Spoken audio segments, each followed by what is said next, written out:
Hello students, क्या हाल चाल है बेटा। उम्मीद है सभी बहुत बढ़िया से होंगे और पढ़ाई भी अच्छे से कर रहे होंगे, ठीक है ना। आज हम लोग बात करेंगे प्रश्नावली 12.3 के इंट्रोडक्शन की, क्योंकि 12.2 पहले फिनिश हो ही चुकी है और लगभग धीरे धीरे कवर हो रहा है सारा कोर्स।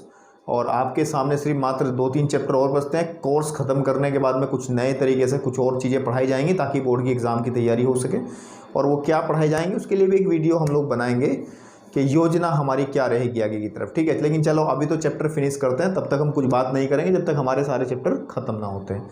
तो आज हम लोग बात कर रहे हैं जो प्रश्नावली है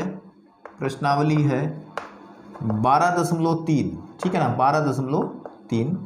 इसका हम लोग इंट्रोडक्शन यानी कि इसका परिचय हम लोग पढ़ेंगे कि क्या क्या इसमें बातें हैं इंपॉर्टेंट और क्या है। इंट्रोडक्शन में पॉइंट्स कुछ ज़्यादा नहीं है, स्पेशली पॉइंट का मतलब, मेरा कहने का मतलब पॉइंट से ये है कि इसमें कोई सूत्र नहीं है, कोई फॉर्मूला नहीं है, सूत्र इसके अंदर हमारे पास नहीं है।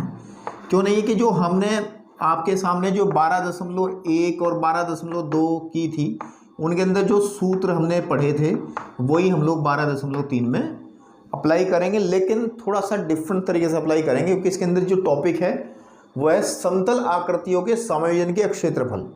मतलब अब मिक्सअप करना है। मिक्सअप का मतलब क्या है कि मैं बताता हूँ। देखो कि अभी आपने सिंपल एक सर्कल का क्षेत्रफल पढ़ा है, इसका क्षेत्रफल पढ़ा है πr², ठीक भाई। फिर आपने एक पढ़ा था त्रिज्य खंड का क्षेत्रफल पढ़ा था, ठीक है, आपके पास में इसको कहते थे त्रिज्य खंड। इसका क्षेत्रफल पिछली एक्सरसाइज में पढ़ा है आपने। फिर इसी तरीके से हमने पढ़ाया है, फॉर्मूला बताया है आपके पास में वृत्तखंड का क्षेत्रफल, वृत्तखंड का क्षेत्रफल, ये चीज़ें पढ़ी हैं आपने का क्षेत्रफल। साथ ही साथ बचपन में क्या गए, छोटी क्लासेस में आपने 3-4 चीज़ें और पढ़ी हैं, जैसे वर्ग का क्षेत्रफल पढ़ा है आपने, ठीक है, वर्ग का क्षेत्रफल पढ़ा है आपने, आयत का क्षेत्रफल पढ़ा है आपने, ठीक है, किसका, आयत का क्षेत्रफल पढ़ा है। क्या फॉर्मूले होते हैं वो हम लोग डिस्कस करते हैं, बता देंगे। और जैसे आपने त्रिभुज का क्षेत्रफल पढ़ा है, त्रिभुज का क्षेत्रफल, तो ये कुछ फॉर्मूले जो हैं आपको क्लियर होने चाहिए। तो ये समतल आकृतियाँ होती हैं, ये क्या है, समतल आकृतियाँ। इनका समायोजन का मतलब क्या है कि जैसे वो कह देगा कि मेरे पास भैया एक वर्गाकार खेत है, इसके अंदर मेरे को एक ग्राउंड बनाना है वर्गाकार, इस तरीके से वर्ग वाला, ठीक भाई। वो कह देगा ये जो बाकी कोने बचे हैं ना ये वाले, इनका क्षेत्रफल ज्ञात करो, ठीक भाई। तो कैसे ज्ञात करोगे वो आप लोग क्वेश्चन जब करेंगे सब सीखेंगे। ऐसे कह देगा कि मेरे पास में भैया एक खेत है, ठीक है, और इसके चारों तरफ मुझे इस तरीके से क्यारी बनानी, डिजाइन वाली क्यारी बनानी है इस तरीके से, ठीक है। किन क्यारियों का क्षेत्रफल ज्ञात करो, कुछ भी। ये ऐसी चीज़ें आपने बहुत देखी होंगी अपने आसपास। जैसे आप कोई डिज़ाइन बनाना है, डिज़ाइन का मतलब कि सपोज़ कर लो कि भाई डिज़ाइन मतलब आप देखते हैं जैसे आपके घरों में कुछ बेड शीट वगैरह होती है। सपोज़ कर लो ये बहुत बड़ी बेड शीट है, इसमें कुछ डिजाइन्स बने हैं इस तरीके से, यहाँ से कट कर दिया, यहाँ से कट कर दिया, यूँ कट कर दिया, यूँ कट कर दिया, एक कट यूँ कर दिया, एक कट यूँ कर दिया, एक यूँ कर दिया, बीच में एक गोला बना दिया। तो इसमें ऐसी आकृतियों का क्षेत्रफल पूछ लेगा वो, है ना। इसमें पूछ लेगा कि सर बताओ कि ये जो बाहर डिजाइन है इनके क्षेत्रफल क्या है ना। ये कह देगा कि एक मेरे पास में वर्ग है, ठीक भाई, वर्ग के ऊपर एक त्रिभुज बना दिया गया है और त्रिभुज के अंदर, त्रिभुज के ऊपर कह दो एक सर्कल बना दिया गया है। समायोजन करना है, मतलब समझ रहे हो। तो इस पूरी आकृति का क्षेत्रफल कैसे निकालोगे आप लोग, कैसे निकालोगे। आपको इसका फॉर्मूला पता होना चाहिए क्या है, अब क्षेत्रफल ज्ञात करने का इसका फॉर्मूला पता होना चाहिए, इसका पता होना चाहिए। तो बस जैसा वो कहेगा ऐसा कर लेंगे, कोई दिक्कत वाली बात नहीं है। समायोजन का मतलब है कि आपके अंदर एक आकृति नहीं होगी, एक से ज़्यादा आकृतियाँ होंगी, है ना। तो ये बात है। तो अब बेसिकली बात ये आती है कि हमारे पास कितनी तरीके की समतल आकृतियाँ होंगी और उनके फॉर्मूले क्या रहेंगे, ठीक है, उनके क्षेत्रफल के फॉर्मूले क्या रहेंगे। सबसे पहली बात मैं थोड़ा सा आपको बता दे रहा हूँ, उसके बाद फिर आप लोग इसको नोट कर लेना। जैसे हमारे पास सबसे नंबर 1 पे आता था एक वृत्त, ये मैं करा चुका हूँ लेकिन फिर भी बता रहा हूँ। ये वृत्त है, अगर इसकी त्रिज्या r है, ठीक है, तो जो क्षेत्रफल होगा वृत्त का क्षेत्रफल ठीक है, that is equal to pi R square, वर्ग इकाई, वर्ग इकाई। बात समझ रहे हो ना भाई, क्या कहना चाह रहा हूँ मैं? बहुत बच्चों को पता है। तो दूसरी आकृति अगर हम लोग बात करें कि अगर मेरे पास एक वृत्त है ओ केंद्र वाला, इसमें ये आर त्रिज्या है, तो इसको मैं ए कह दूँ, बी कह दूँ, पिछली एक्सरसाइज में पढ़ा है। तो त्रिज्या खंड, कौन सा खंड? त्रिज्या खंड ए ओ ए बी का क्षेत्रफल, ओ ए बी का क्षेत्रफल कैसे निकालोगे? अगर ये एंगल थीटा है तो पिछले एक्सरसाइज में भरपूर किया है, theta upon 360 into pi R square, किया है नहीं किया है? वर्ग इकाई, वर्ग इकाई, ठीक है। और एक और था इसी का भाई, कि हम लोग क्या करते थे कि अगर हमारे पास ये वाला है ना, इसको क्या बोलते थे हम? लघु वृत्तखंड, लघु, ठीक है, लघु वृत्तखंड, लघु वृत्तखंड का क्षेत्रफल। और इसका कोई स्पेशल फॉर्मूला नहीं था, हम क्या करते थे? पूरे त्रिज्याखंड का क्षेत्रफल निकालते थे और उसमें से त्रिभुज का क्षेत्रफल माइनस कर देते थे, है ना। ये तो करते थे, पिछली एक्सरसाइज में बहुत क्वेश्चन किए हैं। जो पिछली एक्सरसाइज करके आया है उसको मुझे ही बताने की जरूरत नहीं है, लेकिन थोड़ा सा मैं जानबूझ के बता रहा हूँ कि ये चीज़ें आपको क्लियर हो जाए। और इसका फॉर्मूला तो वही है। इसका फॉर्मूला क्या रहेगा? इसका फॉर्मूला रहेगा कि थीटा पॉन 360, ठीक है, into pi R square minus, यहाँ पे थोड़ा दिखाई नहीं देगा आपको, इसको थोड़ा सा नीचे कर लेते हैं ना, ठीक है, आपके पास में इसको हम यहाँ ना करके नीचे कर लेते हैं। चलिए यहाँ पे, कि अगर हमारे पास में ये कोई भी जीवा त्रिज्याखंड बना रही है, ये एंगल थीटा है, ये ए है, ये बी है ना, और ये ओ है, तो लघु वृत्तखंड का क्षेत्रफल, लघु, ठीक है, वृत्तखंड का क्षेत्रफल जो होगा वो होता था theta upon pi R square, theta upon 360 into pi R square. आप जानते हो क्या है? ये है इसका क्षेत्रफल, इस पूरे का। इसमें से हम त्रिभुज ए ओ बी का क्षेत्रफल माइनस करते थे, त्रिभुज ए ओ बी का क्षेत्रफल, ये फॉर्मूला था। समझ पा रहे हो? ठीक है ना। वृत्तखंड का क्षेत्रफल जो है वो इतना रहेगा आपके पास में, ठीक है। और अब छोटी छोटी बातें, ये तो हमने इसी क्लास की बताई हैं बातें। और अगर हम लोग बात करें एक समतलाकर, जैसे वर्ग है, वर्ग अगर हमारे पास की भुजा हम ए मान लें, तो क्षेत्रफल जो होगा कितना हमारे पास इसका? वर्ग का क्षेत्रफल, वर्ग का क्षेत्रफल वो होगा ए का स्क्वायर, वर्ग इकाई, है ना आपके पास में।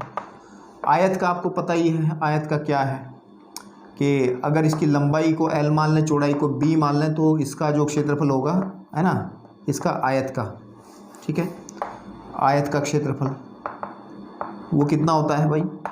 लंबाई गुणा चौड़ाई, लंबाई गुणा चौड़ाई, वर्ग इकाई, है ना। ये तो होगा भाई। और भी हैं, त्रिभुज का क्षेत्रफल भी हो सकता है। जो त्रिभुज है हमारे पास, सपोज कर लीजिए त्रिभुज है, त्रिभुज का क्षेत्रफल याद करने के 3 तरीके थे, है ना। एक तो सीधा सीधा हीरोन का फॉर्मूला, अगर तीनों साइड पता होंगी तो हीरोन का फॉर्मूला लगा देंगे, हीरोन का फॉर्मूला क्लास 9th वाला। और अगर इसकी आधार और ऊंचाई पता हो तो फॉर्मूला लगा देंगे त्रिभुज का क्षेत्रफल बराबर 1/2 आधार गुणे ऊंचाई, आधार गुणे ऊंचाई। तो 2 फॉर्मूले हैं बेसिकली। और एक हीरोन फॉर्मूला क्या होता था कि under root s into s minus a, s minus b, s minus c, ठीक है, वर्ग इकाई। तो इसके 2 फॉर्मूले होते थे निकालने के। ये सब इस्तेमाल में आएंगे, ये सब जो है इस्तेमाल में आएंगे। थोड़ा सा जल्दबाजी में इसलिए बताया क्योंकि चीज़ें पहले बता चुकी, सब वीडियोज़ हैं आपके पास, और आपने अगर प्रॉपर वीडियो देखी होंगी तो आपको फिर इस पार्ट को स्किप भी करके चल सकते हो, उसको थोड़ा सा काट के आगे सीधा आप लोग आगे जा सकते हो, है ना।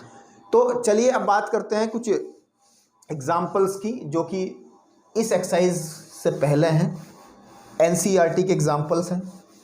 और इसमें सबसे पहले जो एग्जाम्पल है आप लोग अपनी किताबों में देखिए और मैं आपको बता रहा हूँ क्या है, ठीक है।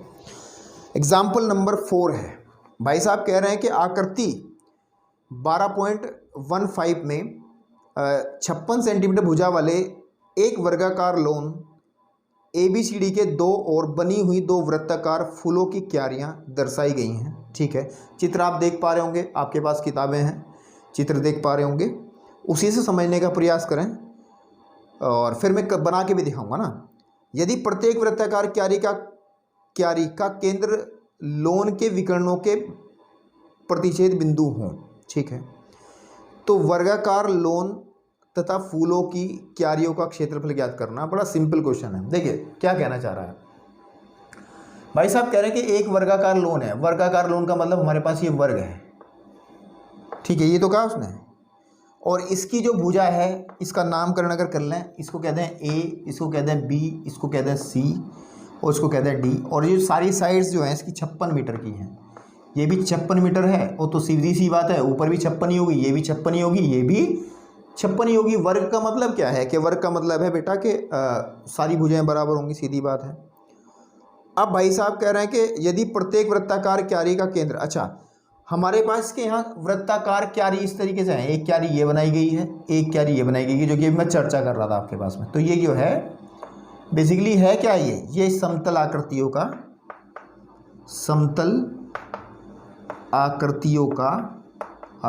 का समायोजन है। समायोजन का मतलब इसके अंदर मिक्स हैं चीज़ें। और क्या क्या मिक्स हैं आपके पास में, वृत्त मिक्स है और वर्ग मिक्स है इस वाले क्वेश्चन के अंदर है, ठीक है। अच्छा, इसमें कहा है कि पाई की जो वैल्यू लेनी है वो 22/7 लेनी है, वो कोई बड़ी बात नहीं, तो हमें पता भी है इस बात को। अब देखिए अगर मैं बात करूं, उसने ये भी कहा है कि इसके जो विकर्ण है ना, लोन का जो केंद्र है, इसके जहां विकर्ण है, ये वाला जो हमारे पास सेंटर है। तो थोड़ा सा क्वेश्चन को पहले बना लेते हैं। बनाने का मतलब पहले समझ लेंगे। मेरे को जितना पूरा एरिया है उसके क्षेत्रफल निकालना है। अच्छा, ये जो वर्ग है इसका क्षेत्रफल निकालने में कोई समस्या नहीं होनी चाहिए, क्योंकि आपको पता है वर्ग की 56 सेंटीमीटर 56 मीटर की जो ये है लेंथ है, तो इसका तो क्षेत्रफल आसानी से निकल जाएगा अंदर वाले का। मसला कहाँ फंसता है, मसला हमारे पास में है कि ये जो ऊपर वर्गाकार क्यारियां हैं, ये वाला और ये वाला, अगर इसको थोड़ा देखा जाए, इनको थोड़ा सा देखा जाए, तो ये क्या नज़र आ रहा है आपको, मैं दिखाता हूँ। अगर कोई सर्कल पूरा हो और उसमें इस तरीके से कोई त्रिज्या खंड बने, तो ये देखो, ये जो आकृति होती है नीचे वाली, ये क्या है, ये वृत्तखंड है, नहीं है, तो ये भी किसी वृत्त का खंड है। किस वृत्त का खंड है, जिसका केंद्र ये है, ओ है, समझ पा रहे हो। और ये भी एक वृत्तखंड है जो ऊपर की तरफ हिस्सा बन रहा है, और किस वृत्त का खंड है, जिसका केंद्र ओ है। तो बस सीधी बात यह है कि हमें इस क्यारी का क्षेत्रफल निकालना है, यानी कि इस वृत्तखंड का क्षेत्रफल निकालना, सिर्फ इसी का निकाल लो, क्योंकि जितना इसका है उतना इसका। अगर इसका 10 है तो 10 इसका, तो टोटल हम कर देंगे 20, डबल कर देंगे। अगर मान के चलो कि इसका 10 निकल के आता तो हम कह देंगे भाई 10 दूनी 20 हो गया। और एक दूसरा काम क्या करना बेटा, दूसरा काम ये करना है कि हमें वर्ग का क्षेत्रफल निकालना है। तो सीधी बात है, सबसे पहले हम निकालते हैं वर्गाकार लोन, है ना आपके पास में, वर्गाकार लोन, वर्गाकार ठीक है, लॉन ABCD का क्षेत्रफल, ABCD का क्षेत्रफल दैट इज इक्वल टू, वो होगा भुजा का वर्ग, यानी कि 56 गुणे 56 वर्ग, ठीक है, मीटर। आप इसे सॉल्व मत करो, क्योंकि बाद में सॉल्व कर लेंगे इसको। फर्स्ट इक्वेशन बना के आप छोड़ दो, इसका बाद में गुणा भाग करेंगे। उसके बाद में हमने क्या कहा, इन्होंने क्या करा कि एक चीज मान ली, कि माना, देखो सीधी बात है कि अगर हम लोग इस त्रिज्या खंड का क्षेत्रफल निकालना चाहते हैं, जिसमें मैं आपके पास मेरा चौक चल रहा है इसका, तो हमें इसकी त्रिज्या चाहिएगी, ये वाली त्रिज्या, क्योंकि आपको पता त्रिज्या खंड का क्षेत्रफल निकालने के लिए क्या करना पड़ेगा, पहले त्रिज्या खंड का क्षेत्रफल निकालना पड़ेगा, यानी कि पूरे का OAB इसका निकालना पड़ेगा। इसके लिए हमें चाहिए त्रिज्या, सीधी बात है त्रिज्या। तो हम मान लेते हैं कि जो OA है that is equal to OB, ये दोनों बराबर होंगे, OA और OB बराबर होंगे, क्योंकि त्रिज्याएं हम कहेंगे, और इसको हम लोग x मान लेते हैं, x मीटर मान लेते हैं। क्या मान लेते हैं, x मीटर, ठीक है। और आपने एक बात पढ़ी थी कि जो वर्ग होता है, वर्ग के जो विकर्ण होते हैं बेटा, वर्ग के जो विकर्ण होते हैं वो हमेशा 90 डिग्री पर कट करते हैं। ये बात आपने पढ़ी होगी। कहाँ कट करते हैं, 90 डिग्री, यानी कि इनके बीच का जो एंगल रहेगा 90। तो ये एंगल कितना है, 90। तो थीटा तो सीधी बात है 90 हो गया, जो कि हमें चाहिए। और यहाँ पे लिख भी सकते हो आप कि theta is equal to 90 degree है, ये अलग है, मान नहीं रहे इसको, ये अंडरस्टूड है, ठीक है। अब इस समकोण त्रिभुज में अगर बात करें, ये तो आपका कर्ण हो जाएगा। पाइथागोरस प्रमेय अगर लगाई जाए, हम लोग ये भी तो कह सकते हैं कि त्रिभुज AOB में अगर दिक्कत ना हो, OA का स्क्वायर प्लस OB का स्क्वायर हमें देगा 56 का स्क्वायर, या नहीं देगा? क्योंकि आपको पता है ये 56 है तो ये भी 56 ही है ना आपके पास में, ठीक है। तो ये हमने x माना है, x का square that is equal to 56 का स्क्वायर, या फिर 2x square is equal to 56 गुणे 56, ठीक है। या x square is equal to आ जाएगा मेरे पास में 56 गुणे 56 बटे 2, ये कट जाएगा आपके पास में कितना, 23 बार है ना, नहीं 23 बार नहीं 28 बार, कितना आ जाएगा 28 बार, तो आ जाएगा 28 गुणे 56 मीटर, ठीक है। ये आपके पास में यानी एक्स स्क्वायर की सीधी वैल्यू है, इसे हल करने की जरूरत नहीं है आगे, क्यों नहीं है, क्योंकि इसको अभी यही छोड़ दो समीकरण सेकंड बोल के, क्योंकि हम लोग जब निकालेंगे, देखो मैं निकालता हूं त्रिज्य खंड, कौन सा खंड, त्रिज्य खंड ABO या OAB कह लो, OAB का क्षेत्रफल, फॉर्मूला क्या होता है, theta upon 360 into pi R square, but what is R, R तो ये है ना, इसको हमने एक्स माना है तो एक्स माना है, तो यहाँ एक्स की जगह क्या यूज करेंगे हम लोग, एक्स स्क्वायर। अब देखो एक्स स्क्वायर की वैल्यू पहले निकाल रखी है, अगर यहाँ पे हम लोग एक्स का प्योर मान निकालते यानी कि इधर की तरफ अंडर रूट लेके जाते, टुकड़े करते, फिर सही मान निकालते, तो जरूरत ही नहीं पड़ेगी, क्योंकि एक्स स्क्वायर का मान डायरेक्ट रिप्लेस कर दो, क्या समस्या है, ठीक है आपके पास में। तो क्या करना है भाई, रख लो वैल्यू 90 अपॉन 360 इंटू पाई की वैल्यू कहा है 22/7 इंटू एक्स स्क्वायर है 28 गुणा 56, ठीक है जी। हल कर लो, ये कटेगा पूरा, इसके बाद 4 बार है ना, तो फाइनली हमारे पास ये आ जाएगा 22 गुणा 28 गुणा 56 बटे 4 गुणा 7 है ना। इसको और भी हल कर सकते हैं, 7 चौक 28 और 4 से 4 कटा, कितना आ जाएगा 22 गुणा 26, 22 गुणा 56 वर्ग मीटर, ठीक है भैया, वर्ग मीटर, इतना आ गया। ये किसका क्षेत्रफल आया, इस पूरे का आ गया। अब अगर मुझे क्यारी का क्षेत्रफल, अब देखो, अब मेरे को चाहिएगा इस त्रिभुज का क्षेत्रफल, किसका, त्रिभुज का क्षेत्रफल, ठीक। तो मैं निकाल रहा हूं त्रिभुज OAB का क्षेत्रफल दैट इज इक्वल टू होगा 1/2 आधार गुणा ऊंचाई, आधार भी ये वाली कितनी निकाली हमने, x गुणा ऊंचाई x, भाई ये देख तो लो, सीधी बात है, ये भी x है, ये भी x है, और ये 90 है, तो ये अगर इसको आधार माना जाए तो ये ऊंचाई हो जाएगी। भाई समकोण त्रिभुज में होता क्या है, सोचो ना, अगर ये 90 है तो ये आधार है, ये ऊंचाई है, ठीक है ना। ये आधार या ऊंचाई ना कह करके आप ये भी तो कह सकते हैं क्या, कि लंब गुणा आधार, तो इसमें कितना है, ये भी x है मेरे भाई एंड ये भी x है मेरे भाई, तो आ जाएगा 1/2 एक्स स्क्वायर की वैल्यू, एक्स स्क्वायर की वैल्यू डायरेक्ट है 28 गुणे 56, इसे काट लो लगभग 16 बार, नहीं 28 14 बार है ना, तो हो जाएगा 14 गुणे 56 वर्ग मीटर, हो गया भाई वर्ग मीटर। तो बेसिकली हमने अब निकाल क्या लिया है, हमने इस पूरे का क्षेत्रफल निकाल लिया है, ठीक है जी, और इस त्रिभुज का क्षेत्रफल निकाल लिया है। अब क्यारी का क्षेत्रफल निकालना है, तो कैसे निकालेंगे, मैं ऊपर से रफ कर रहा हूँ, ये सब क्वेश्चंस एग्जांपल जो है सोल्व हैं, तो आपको ज़्यादा सोचने वाली बात नहीं है, सिर्फ आपको करने हैं, ठीक है। तो हम लिखें क्यारी का क्षेत्रफल, किसका, क्यारी का क्षेत्रफल दैट इज इक्वल टू होगा इस क्षेत्रफल में से 22 गुणे 56 में से, ठीक है, माइनस कर देंगे 14 गुणे 56, ठीक है, दैट इज इक्वल टू आ जाएगा मेरे पास 22 में से 14 घटा लो, कितना आ गया 8 बचा, 8 गुणे 56, नहीं हाँ 8 ही बचेगा ना, 8 गुणे 56 वर्ग सेंटीमीटर, वर्ग मीटर, सॉरी कितना, वर्ग मीटर। तो ये तो केवल किसका है, एक क्यारी का है, तो दो क्यारी का कितना हो जाएगा, लिखो दोनों क्यारियों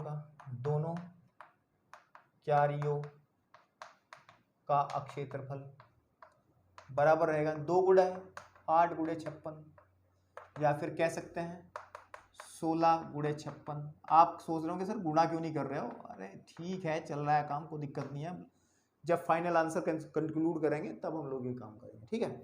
अब निकालते हैं अतः, ठीक है। अब क्या निकालते हैं, पूछा क्या था उसने, किताब जरा एक बार उठा लूं, ठीक है। तो उसने कहा था उसने कहा था संपूर्ण क्षेत्रफल कितना बनेगा, ये पूरा एरिया कितना बनेगा, देखो संपूर्ण आपके पास में संपूर्ण अक्षेत्रफल, ठीक है, अक्षेत्रफल, ठीक है, ओके, बराबर होगा वर्गाकार लॉन का क्षेत्रफल, वर्गाकार लॉन का क्षेत्रफल, ठीक है बेटा, प्लस दोनों क्यारियों का क्षेत्रफल, कितने का क्षेत्रफल, दोनों क्यारियों का क्षेत्रफल, दोनों क्यारियों का क्षेत्रफल, ठीक है बेटा, ओके, क्लियर है। तो वर्गाकार लॉन का क्षेत्रफल कितना निकाला था हमने, 56 × 56 निकाला शुरुआत में ही, 56 × 56 प्लस दोनों क्यारियों का क्षेत्रफल कितना निकाला है, 16 × 56 ऐड कर लो, ठीक है, तो ऐड कर लो 16 और 56 कितने हो जाएंगे, पहले देखो ना, अगर इसको x मान लें तो ये इसको सॉल्व कर लो, बस सॉल्व करने का मतलब है ये हो गया हमारे पास में 2 6 और 1 72 × 56 वर्ग मीटर, इसकी गुणा करके देख लें क्या हमने सारे काम, देखो देखो ऐसा है कि भैया कैलकुलेशन में अगर कहीं मिस्टेक हो रही है ना तो इट मीन्स वो बिग मिस्टेक नहीं है, हो सकता है हमारे से हो जाती है करते हुए, हमारे पास ऑप्शन नहीं है कि मैं उसको दोबारा सॉल्व करके वीडियो को एडिट करके डाल दूं, है ना, वो आप अपनी रफ कॉपी में अगर थोड़ा बहुत कुछ ऊक चूक होगी हो तो उसको आप एडजस्ट कर सकते हैं। तो मेरे को गुणा करनी है 72 की 56 में, है ना, 6 6 12 का 2 का हासिल लगा 3, ठीक है, 6 12 और 1 हासिल लगा 1, 6 7 42 और 1 होता है 43 हासिल लगे 4 काटी, और फिर 5 दूनी 10 और नहीं तो 43 ही आ जाएगा ना मेरे भाई, 5 दूनी 10 की 0, 5 7 35 और 1 36, तो आ जाएगा मेरे पास में 2 3 और 0, ठीक है बेटा, और ये आ जाएगा 432, कितना आ जाएगा 432 वर्ग मीटर। तो हम लिख सकते हैं आंसर इसका, लिख सकते हैं 4032 वर्ग मीटर, ठीक है। तो लगता है समझ में आ गया होगा एग्जाम्पल आपको, ठीक है। चलिए बढ़ते हैं नेक्स्ट एग्जाम्पल की तरफ, जो कि भी बहुत छोटा एग्जाम्पल, इसकी एक विधि और दी है इन्होंने, एक विधि और दी है वैकल्पिक विधि, वो खुद पढ़ना बैठ के, नए नए तरीके तो ढूंढना जरूरी है ना, ठीक है। चलिए एग्जाम्पल नंबर जो 5 है उसको जरा अपनी बुक में पढ़िए, फिर बात करते हैं।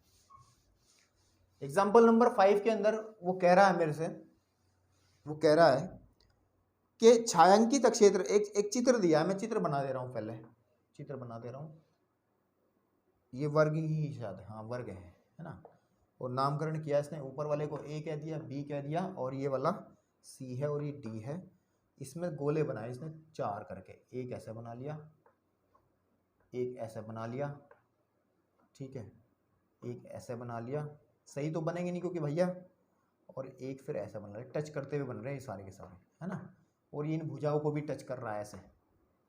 आप सही अगर क्लियर चीज़ें देखना चाहते हो तो चित्र में देख लें अपने, है ना, आपके पास कोई दिक्कत नहीं है, ठीक है। अभी तो यार ऐसा ही बनेगा सामने तो, ओके। चलिए, तो आकृति में छायांकित भाग का अक्षेत्रफल ज्ञात करना है, जहां ABCD भुजा 14 सेंटीमीटर का एक वर्ग है। तो क्या बात हो गई, कुछ भी नहीं है। हम लोगों को इस छायांकित भाग का मतलब है, छायांकित भाग ये वाला सर्कल जो है पूरा टच कर रहा है इधर की तरफ, है ना, ऐसे करके छायांकित भाग ये दे रखा उसने, ये वाला, ठीक है, ऐसा जो खाली स्थान बचा है, समझ पा रहे हो, ये वाला जिसको मैं कर रहा हूं आपको, इसका क्षेत्रफल निकालना है। और इसका क्षेत्रफल कैसे निकलेगा मेरे भाई, कैसे निकलेगा, आप थोड़ा सा दिमाग अपने आप भी लगाया करें बेटा, मतलब जरूरी नहीं है कि सारी बातें हम बता दें या एग्जाम्पल में देख करके आपने निपटा लिया तो आपकी बुद्धि का विकास कैसे होगा, ये आपको सोचना है, समझ रहे हो, क्योंकि कुछ क्वेश्चंस आपको अपने आप भी देखने चाहिए करके, क्योंकि बिना वीडियो के और बिना किताब को देखे सवाल को उतारो, करने का प्रयास करो, क्योंकि तभी तो आप ठीक ठाक सोच पाओगे, नहीं तो हल्का सा क्वेश्चन थोड़ा सा अलग हो गया तो आप नाचते नजर आओगे पेपर में, ठीक है। तो पहले हम लोग निकालते हैं वर्ग, है ना, वर्ग जो ABCD है का अक्षेत्रफल, वो होता है भुजा गुणा भुजा, है ना, भुजा का वर्ग होता है। और ये है कितनी, दे कितनी रेखी भाई साहब, 14 सेंटीमीटर। तो सारी 14 ही होगी, ये भी 14 सेंटीमीटर ही होगी, है ना आपके पास में। तो वो होगा 14 गुणे 14 और ये होगा 196 वर्ग सेंटीमीटर। समझ में आ रही है बात, छोड़ दो उसको। अब मेरे पास कितने सर्कल हैं भाई, कितने सर्कल हैं, कितने सर्कल हैं, 4 सर्कल हैं। तो प्रत्येक सर्कल की त्रिज्या कितनी होगी, देखो ध्यान से देखो, अब ध्यान से देखो, ये पूरी कितनी है, ठीक है 14 है, और अगर इसकी आधी की जाए तो इसका मतलब इसका व्यास निकल आएगा, ठीक है, इतना ही व्यास इसका होगा, इतना ही व्यास इसका होगा, इतना ही व्यास इसका होगा, सबका व्यास समान होगा, ठीक है। तो अगर हम लोग बात करें, अगर हम लोग बात करें, ठीक है, वृत्त का जो व्यास होगा, ठीक है, वो कितना होगा, वो 14/2 यानी कि 7 सेंटीमीटर होगा। और जब ये व्यास ये है तो वृत्त की जो त्रिज्या रहेगी, कि त्रिज्या जो रहेगी वो कितनी रहेगी, वो रहेगी 7/2, है ना, सेंटीमीटर, ठीक है।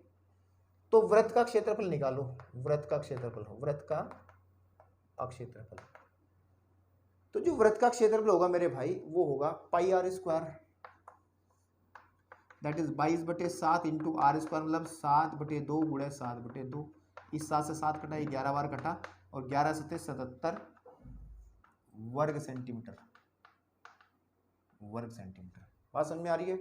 ये एक वृत्त का क्षेत्रफल है। ऐसे कितने वर्ग हैं हमारे पे, सॉरी ये एक वृत्त का क्षेत्रफल है। ऐसे वृत्त कितने हैं हमारे पास, कितने बेटा हमारे पास ऐसे वृत्त,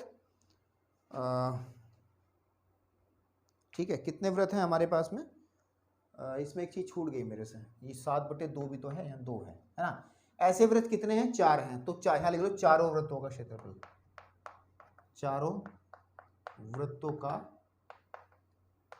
क्षेत्रफल, दैट इज इक्वल टू 4 गुणे 77/4, क्योंकि एक का इतना है तो 4 का यदि एक 2 बार कट जाएगा तो आ जाएगा आपके पास में 77 दूनी होते हैं 154,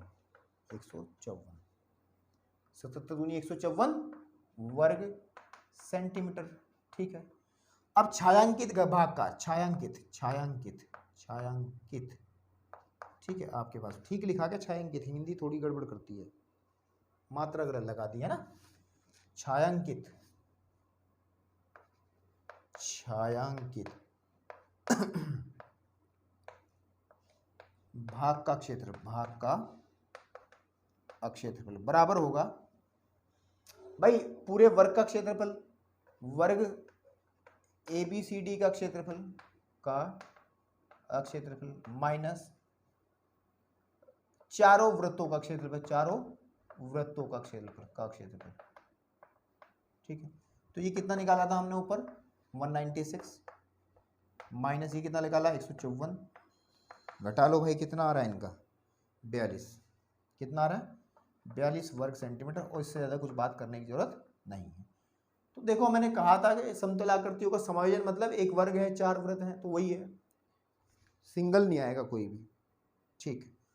छठा एग्जाम्पल थोड़ा दमदार है, इसको देख लीजिएगा ढंग से, क्योंकि इसमें थोड़ा सा आपको सोचना पड़ेगा, ठीक है, क्या पड़ेगा, सोचना पड़ेगा, ठीक।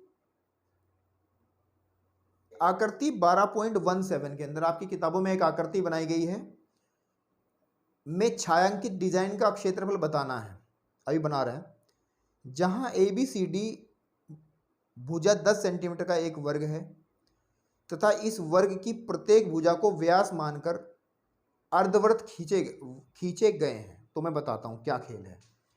चित्र आपने बड़े वाला चित्र तो किताब में देख ही लिया होगा। एक वर्ग है हमारे पास, ये क्या है, वर्ग है, और इस वर्ग की, ये वर्ग का नाम अगर कर लें कि A है, B है, फिर ये C है और ये D है, तो इन्होंने इस भुजा को अगर हम व्यास मान लें तो एक वर्ग ऐसा, इसने एक अर्धवृत्त ऐसे बनाया, ठीक है, आपके पास में ऐसे ही बनाया ना, ठीक है।